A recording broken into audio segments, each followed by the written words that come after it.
Hey guys, in this Elden Ring video, I'm going to show you my New Game Plus build for the dual-wield Rivers of Blood katanas. This build was inspired by Let Me Solo Her, so I modeled my character to look similar to his, naked except for the jar helm.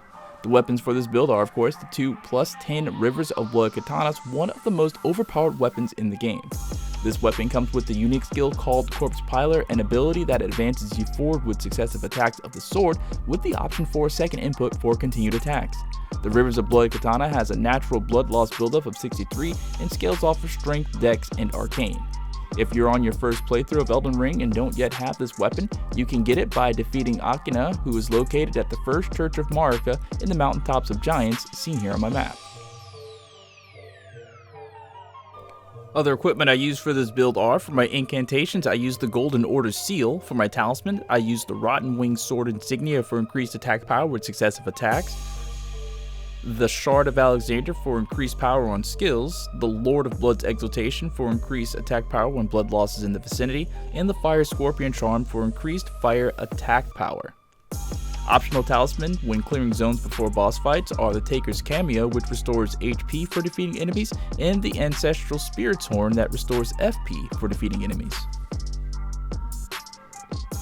My attribute stats for this build are: my Vigor is at 50, Mind is at 35, Endurance 23, Strength at 49, Dexterity at 40, Intelligence 41, Faith 55, and Arcane is 36.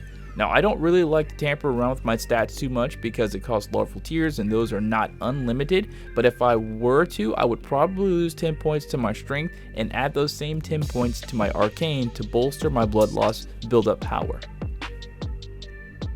How I make this build work in combat is pretty easy because this is a pretty straightforward build for fighting, as the Rivers of Blood katana just do most of the work. Start out any zone or boss fight with 3 buff spells, though for zone clearing the buff spells are not really needed. When zone clearing, I would swap out the Lord of Blood's Exaltation for either the Taker's Cameo or the Ancestral Spirit's Horn.